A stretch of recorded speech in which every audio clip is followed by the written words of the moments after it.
Hey guys, Jason with Backpack Aviator. Just playing with the new offering in the paramotor world. This is the Mantis by AirForce Paramotor. Just messing with the weight shift.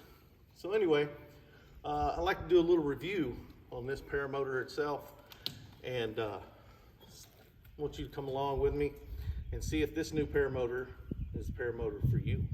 All right, back. Now let's look at the AirForce Paramotor, the Mantis. This is their Mantis Paramotor here. So I've looked at this paramotor kind of from two different perspectives.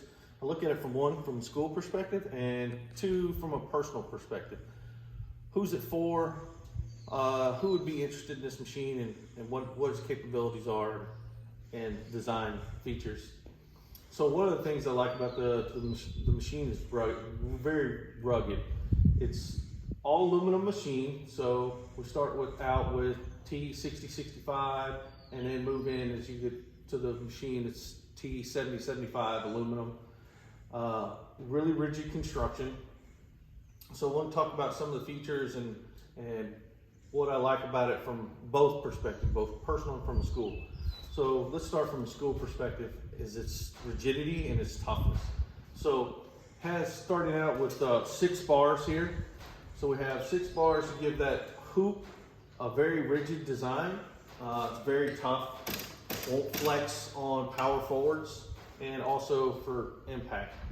One of the other features of the machine, again, being so rigid, is it's got this nice landing gear. We won't call it a crumple zone, we'll call it impact zone here.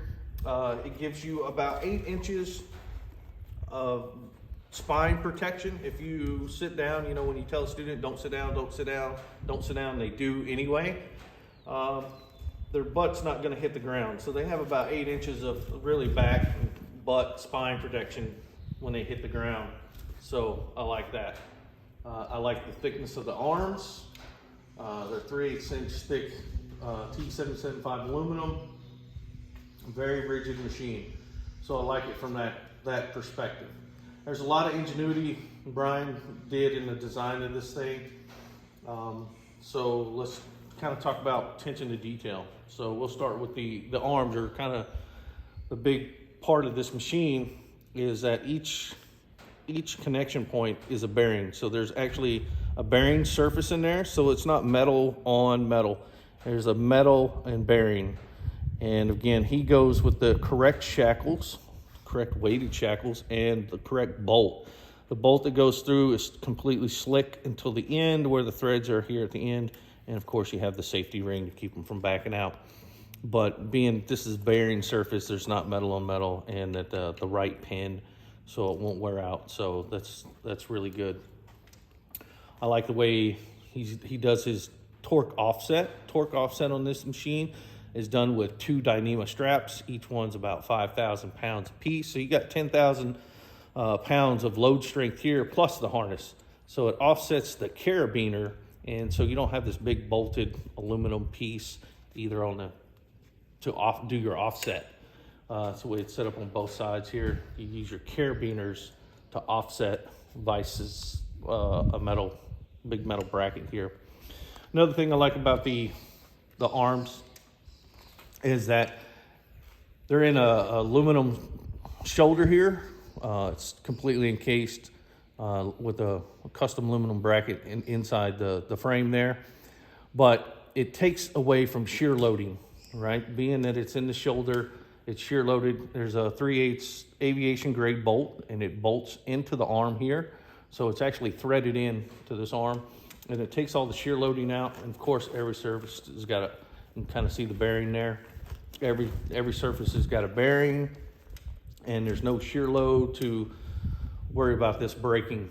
Another cool feature he does with the arms is that it can be a swing arm machine, or let me get this. This is a 1/4 inch bolt here, just for demonstration purposes here. You can lock the machine out right there, put that pin in. Now you have a fixed arm machine. So not only do you have the weight shift capability, but now you have a fixed arm machine. So when you're starting out a student, for example, their first 4, 5 flights, You can say we're going to do a fixed arm machine. That way you don't have to worry about weight shift. And then as they start to progress, you're going to, you know, fifth or sixth flight, whatever you feel their progression is, you can say, okay, now we're going to go to swing arm so you can weight shift. So I like that feature. It's really cool feature that a lot of machines don't have. Let's look at the rest of the machine here. Another cool feature, staying with the arms, is right back here. You'll see there's a roll pin. And this roll pin design here is pretty clever. This keeps the arms from coming all the way down and smacking the cylinder head, or on the other side, smacking the exhaust. A lot of times these arms will just fall down, but with that roll pin, it saves you smacking into the paramotor head or to the exhaust pipe over there. And also, if that bolt was to break, for anything man-made can break, but if it was, this pin also keeps this arm from coming out of the shoulder. So it's another safety feature in a way. So one, it protects the motor, and two, it keeps the arm from coming out. Let's look at the anti-torque since we're already back here. So again, being 6 bars, this has about 1 foot of anti-torque tab here. So all the way around, combined total, you have about 6 feet of anti-torque, which works really well. This thing flies straight as an arrow because of this anti-torque part of it, and the weights, you know, the offset arms or the offset on the carabiners and other features of the motor. I'm gonna go with this. This one comes with the Minari. You can get Visorati or Minari. I like the Minari a little bit better than the Visorati because it has a very large footprint. And what I mean by that is where it mounts. The mounting bolts are really wide, so it has a really wide base, which allows this to be just super rigid to this frame. There's no flex in the motor hardly at all. I mean, you just literally have to bear down on it to get this to flex, but it's because of that large bolt pattern. It keeps it really rigid. Now this 180, this is 180 cc. It makes 130 foot-pounds of torque on the torque tester. I think it does a little bit better. The arms were kind of in the way a little bit when we put it on the torque tester, but it makes 130 foot-pounds. I think the 185, Visorati 185 makes 140, maybe 145, a little bit more.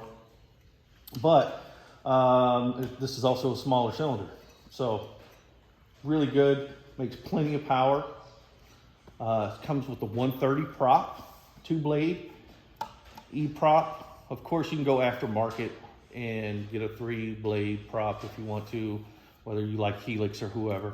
So 130 is probably the largest prop you're going to put on here. You're not going to do the 140. You have plenty of space where your landing gear is.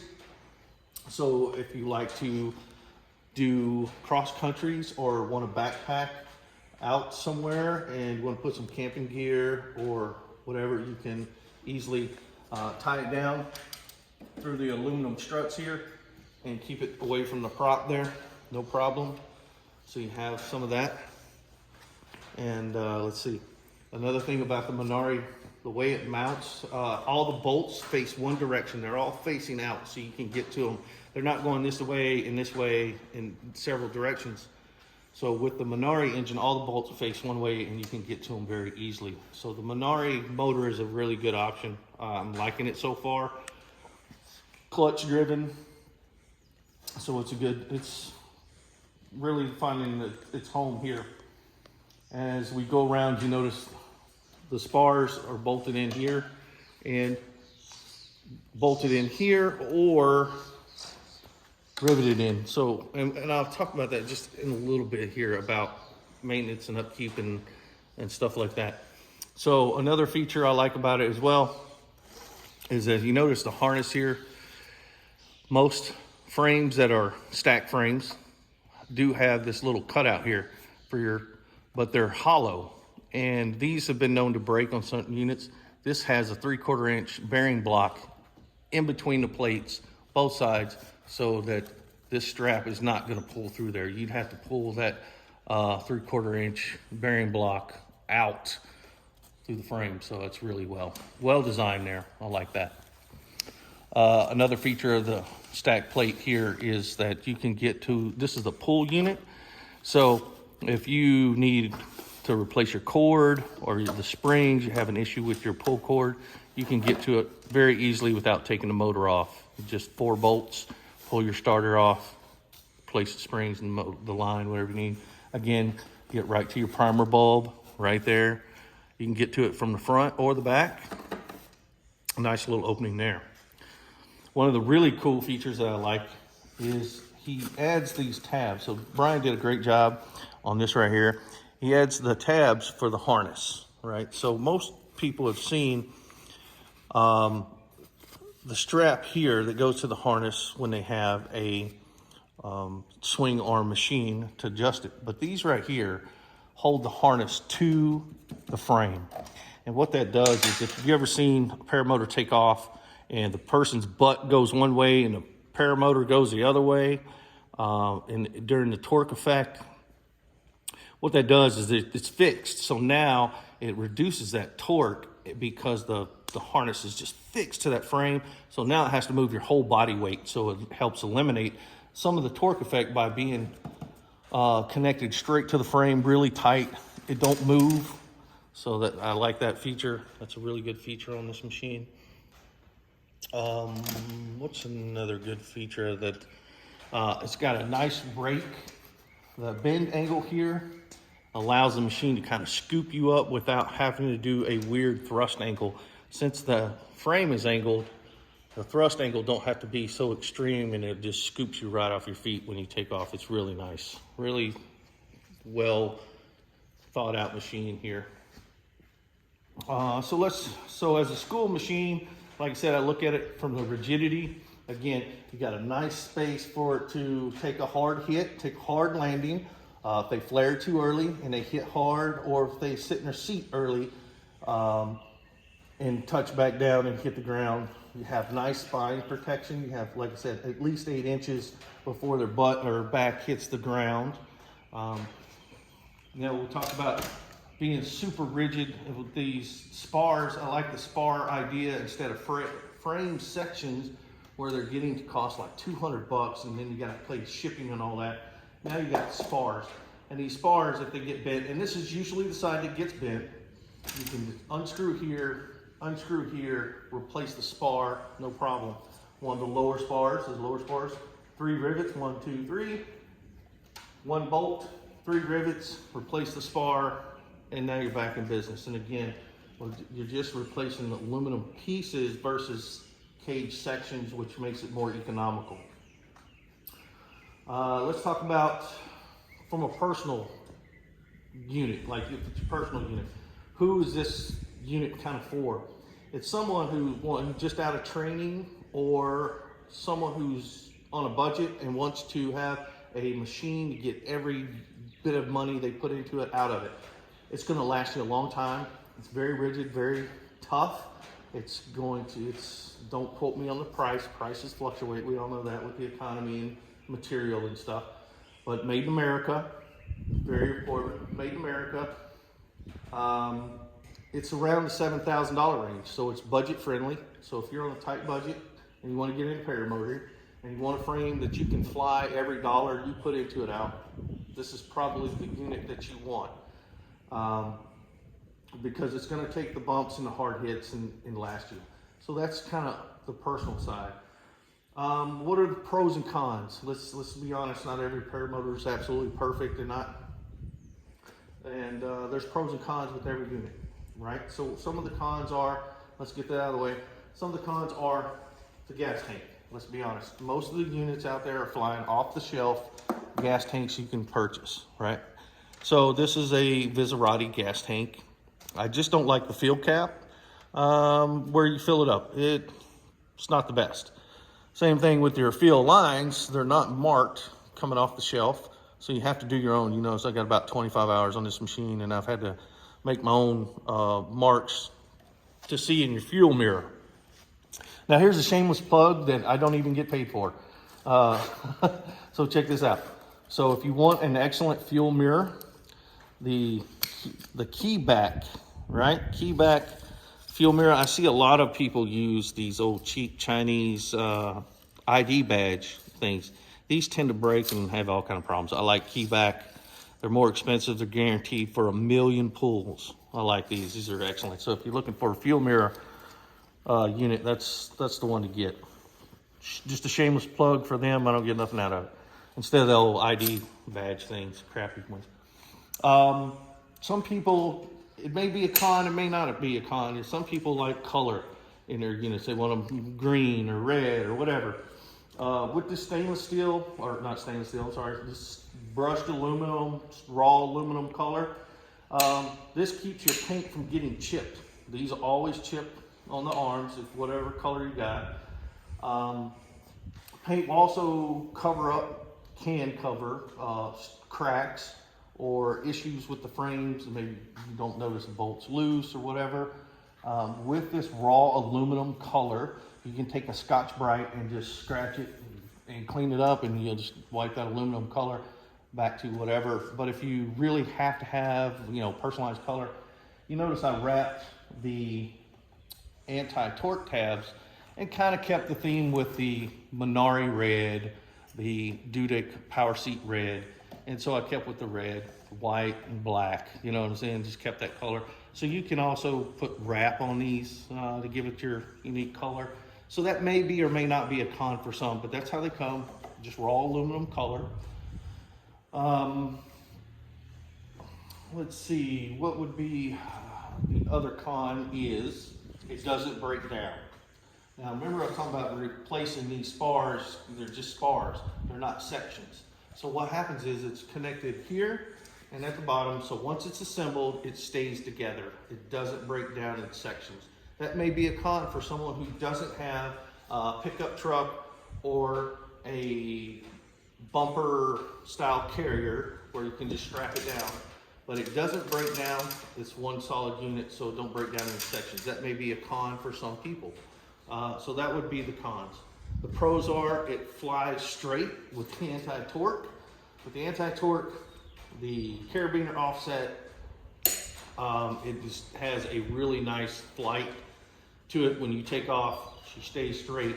She has a nice angle to the frame, scoots you up, flies straight as an arrow, no issues there. Has plenty of power with the 180. Of course, like I said, you can get the Visorati or different motor, or the Atom 80 for that sake. It depends on how heavy of a person you are. And again, one of the could be a con, could not be a con. Brian adds a thumb throttle. So just like an ATV throttle, it's a thumb throttle. And that thumb throttle is nice. It's ergonomic. I just wasn't ready for it. And taking on a new unit, new wing. They do kind of partner with Sky paragliders. So if you like Sky, you can get a kind of like a package deal with Sky paragliders. Minari does a cool little mount molded right into the case here that for your throttle. And I went with Off-Grid Aviation throttle to start out with.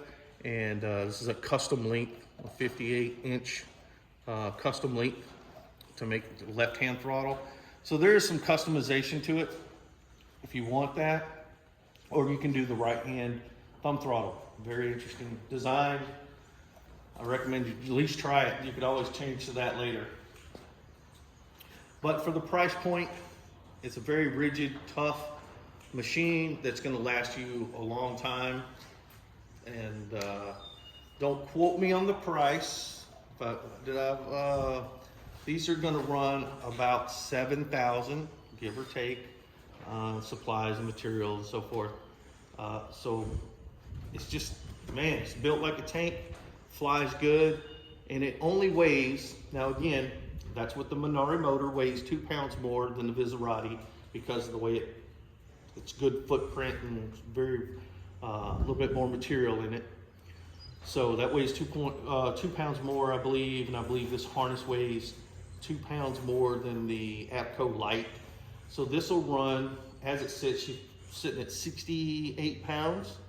If you get the Visorati 185, we could do the APCO harness, you could probably be at around 63, 64, something like that, maybe even a little less as far as weight goes. Very competitive with everybody else's weight range. truth be told, they're all in that low 60 category-ish, unless you just get a top, you know, an 80 on a Maverick or something, you know. Other than that, you're not going to get too much lighter than that. So having said that, it's a really good unit, very competitive with everyone else. Actually, probably a little bit better, a little bit better design, a little bit more rigid, better value. So if you're interested in a motor, or interested in this paramotor, the Mantis by AirForce Paramotor, you know, hit me up. I'll be glad to answer any questions you have. And you can also check out AirForceParamotor.com. Again, this is their brand, the Mantis. And Brian can tell you all about it, but usually he's in the back making parts and putting them together. So be patient with him, or just reach out to me, and we'll see if we can get you hooked up with one of these units. Thanks for your time. Appreciate it.